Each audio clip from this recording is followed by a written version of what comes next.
Hello बच्चों, आज मैं आपको क्लास 7 सब्जेक्ट जिसका है हमारे पास मैथमेटिक्स, इसकी वर्कशीट नंबर 8 करवाऊंगी, जिसकी डेट है मेरे पास 20 अक्टूबर 2020।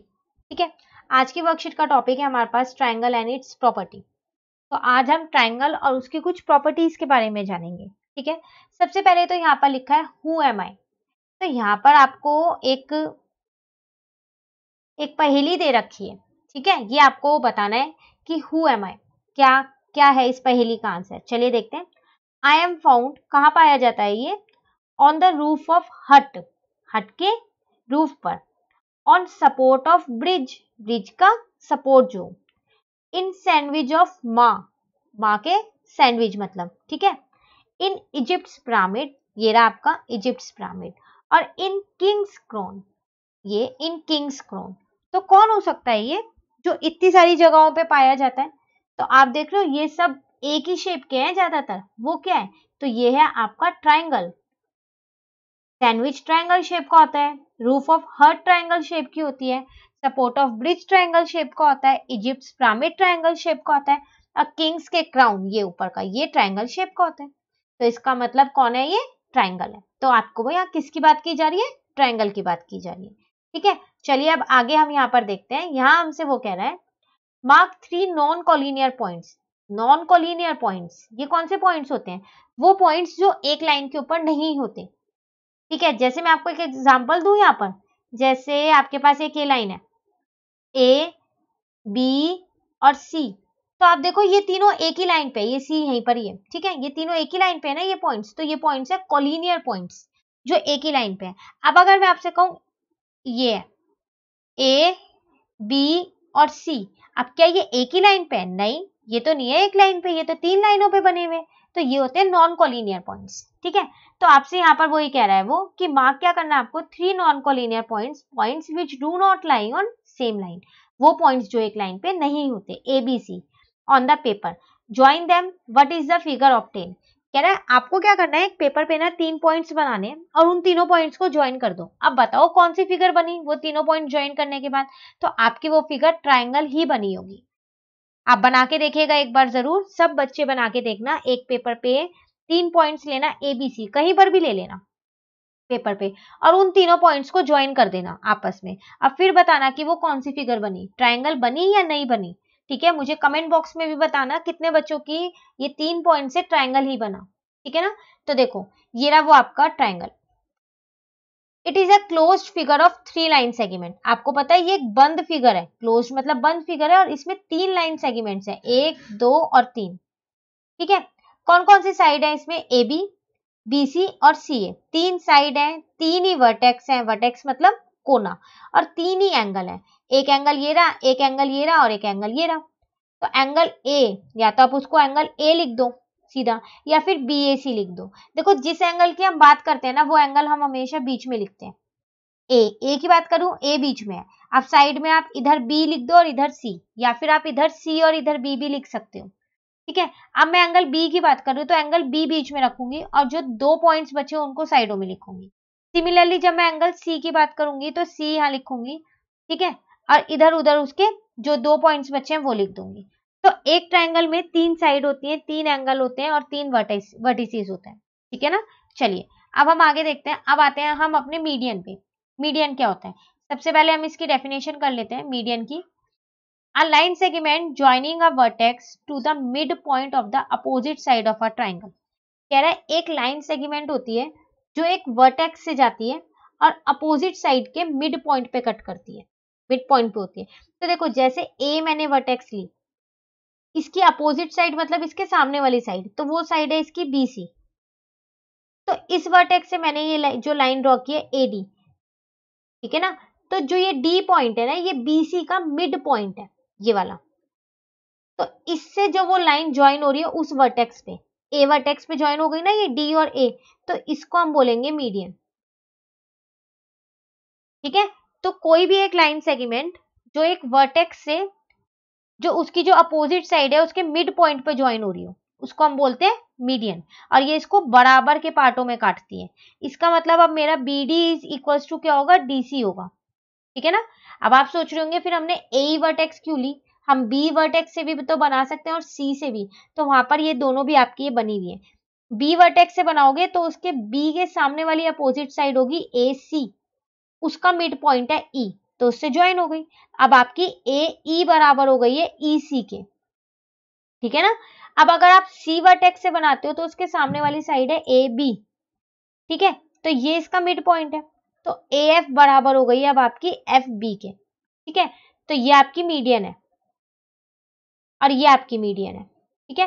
तो इससे आपको क्या पता चलता है कि आप एक ट्रायंगल में कितनी मीडियन बना सकते हो, 3 मीडियन बना सकते हो। क्यों? क्योंकि उस ट्रायंगल में 3 वर्टेक्स है, जितनी वर्टेक्स है उतनी मीडियन हम बना सकते हैं, ठीक है ना। चलिए अब हम यहाँ पर आगे देखते हैं। आगे यहाँ हमसे कह रहा है एल्टीट्यूड, ये क्या होता है? The perpendicular line segment from a vertex of a triangle to its opposite side. कह रहा है एक वर्टेक्स से उसकी अपोजिट साइड पे जो लाइन सेगमेंट डलती है, परपेंडिकुलर लाइन सेगमेंट डलती है, उसको हम एल्टीट्यूड बोलते हैं। तो ये भी तो यही था मीडियन भी, कि एक वर्टेक्स से उसके अपोजिट साइड पे डलती है। तो देखो एल्टीट्यूड जो है ना वो परपेंडिकुलर लाइन सेगमेंट होती है, ठीक है। जैसे मैं आपको यहाँ पर बना के दिखा दूं, एक यहाँ पर बना देती हूँ मैं इसका, यहाँ पर मैंने एक ए डाल दी, इसको नाम दे दिया ए बी और सी। तो ये मेरा 90 डिग्री होगा, क्योंकि ये जो है मेरी परपेंडिकुलर लाइन सेगमेंट है, ठीक है। तो मीडियन जो होता है वो मिड पॉइंट होता है, और जो एल्टीट्यूड होता है वो परपेंडिकुलर लाइन सेगमेंट होती है, ठीक है। आपसे अब यहाँ पर कह रहा है can altitude be drawn from any vertex, क्या आप एल्टीट्यूड किसी भी वर्टेक्स से बना सकते हो? तो बिल्कुल आप एल्टीट्यूड किसी भी वर्टेक्स से बना सकते हो। एक ट्रायंगल में 3 वर्टेक्स है, तो आप 3 एल्टीट्यूड बना सकते हो, ठीक है ना। जैसे आप 3 मीडियन बना सकते हो वैसे ही आप 3 एल्टीट्यूड बना सकते हो, बस वो परपेंडिकुलर लाइन सेगमेंट होती है। Is there any difference between median and altitude? क्या मीडियन और एल्टीट्यूड में कोई डिफरेंस होता है? बिल्कुल होता है। मीडियन जो होती है ना वो मिड पॉइंट पे कट करती हुई जाती है, मिड पॉइंट होता है वो, ठीक है, जो उस लाइन का मिड पॉइंट होता है उस पे बनती है। लेकिन जो एल्टीट्यूड होता है वो हमेशा मेरा परपेंडिकुलर होता है। ये मेरा मीडियन हो भी सकता है और नहीं भी हो सकता, ए बी सी। अब जो ये डी है, यहाँ पर ये 90 है, अब ये डी मेरा बीसी का मिड पॉइंट हो भी सकता है और नहीं भी हो सकता। तो एल्टीट्यूड मेरी मीडियन हो भी सकती है और नहीं भी हो सकती, ठीक है ना। चलिए आगे देखते हैं। अब आती है एक्सटीरियर एंगल की बात। एक्सटीरियर नाम ही बता रहा है बाहर, एक्सटीरियर मतलब बाहर, तो बाहर के किसी एंगल की यहाँ पर बात की जा रही है। तो देखते हैं N exterior angle of a triangle is formed when the side of the triangle is produce. कह रहा है एक एक्सटीरियर एंगल बना सकते हैं हम ट्रायंगल का, तो हमें क्या करनी पड़ेगी, एक साइड को थोड़ी सी एक्सटेंड करना पड़ेगा। कैसे? देखो draw a triangle P Q R. अब आपको क्या करना है, एक ट्रायंगल बनाना है पी क्यू आर, ये भी आपको कॉपी में खुद से ड्रॉ करना है, ठीक है। तो आप सभी स्टूडेंट्स इसको ड्रॉ करना and produce one of the side से क्यू आर टू एस, ठीक है। चलिए साथ साथ करते हैं हम भी यहाँ पर, देखते हैं। तो देखो यहाँ पर हमने एक ट्रायंगल ड्रॉ कर लिया, ये रहा, ठीक है। इसको मैंने नाम दे दिया पी क्यू आर। अब इस क्यू आर को आपने आगे एक्सटेंड कर दिया एस तक, तो मैं इसको थोड़ा सा यहाँ आगे ले आती हूँ, एस पे ले आई, ठीक है ना।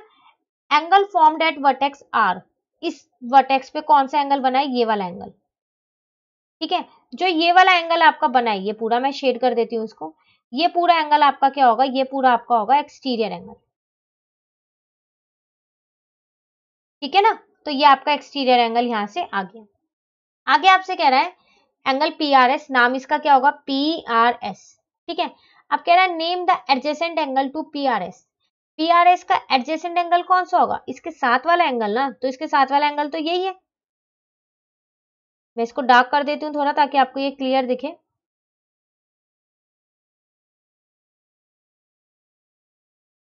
ठीक है। तो साथ वाला एंगल तो ये कौन सा है, पी आर क्यू। तो एडजेसेंट एंगल इसका कौन सा हो गया, पी आर क्यू, ठीक है ना। आगे आपसे क्या कह रहा है, cut out angle P and Q interior opposite angle. अब आप क्या करो, जो एक यहाँ पर एंगल बनना है वो और एक जो यहाँ पर एंगल बनना है वो, इन दोनों को कट कर लो। देखो ये एक्टिविटी ना आपको कॉपी में करनी है।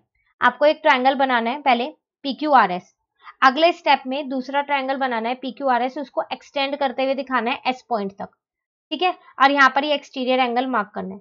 अब थर्ड स्टेप में आपको क्या करना है, दोबारा जो ट्रायंगल बनाओगे उसमें से आप ये पी और क्यू को कट कर दो और इस पे प्लेस कर दो आर वाले पे, तो देखो ऐसे आएगा ये, PQRS, ये अब ये वाला जो एंगल है ये और ये वाला, इन्हें कट करो और यहाँ पर पेस्ट कर दो इन दोनों में, तो बिल्कुल बराबर आएगा।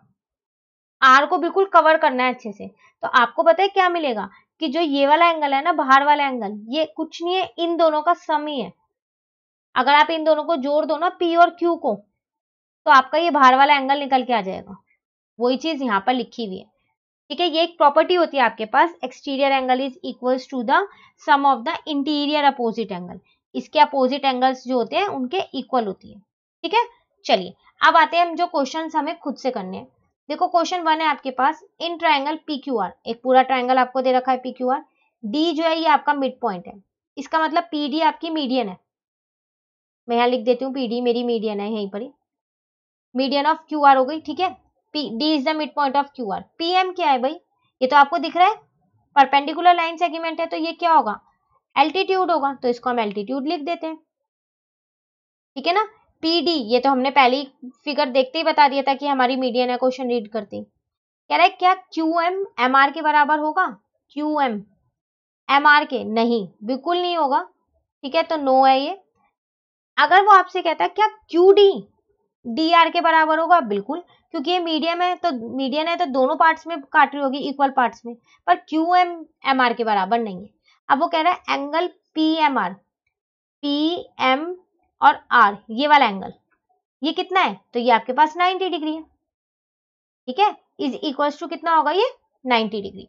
ठीक है, चलिए क्वेश्चन नंबर 2 देखते हैं। Name the side opposite to, आपको इसी क्वेश्चन से करनी है ये, QPR, QPR इस एंगल के अपोजिट वाली साइड लिखनी है। तो इसके सामने वाली साइड है कौन सी, QR, तो इसका आंसर आ गया आपके पास QR। ठीक है ना, चलिए अगला देखते हैं। क्वेश्चन नंबर 3 में कह रहा है find the value of unknown integer Z, इसकी वैल्यू निकालनी है Z की, इन द फॉलोइंग फिगर। ठीक है, तो देखो अभी हमने क्या था, जो एक्सटीरियर एंगल होता है ये वाला एंगल, ये किसके बराबर होता है, अंदर के इन दोनों एंगल के सम के, 50 प्लस Z। ठीक है, नहीं ठीक है, यही होता है ना, तो यहां से Z कितना आ जाएगा, आप इसमें से इसको माइनस कर दो। ठीक है, तो यहां से आपका Z का मान आ जाएगा, तो वो कितना है आपका 65 डिग्री। ठीक है, और आपको Z का मान, Z की वैल्यू आपको यहाँ पर निकालनी थी, तो Z की वैल्यू आ गई आपके पास 65 डिग्री। ठीक है ना, चलिए अगला देखते हैं।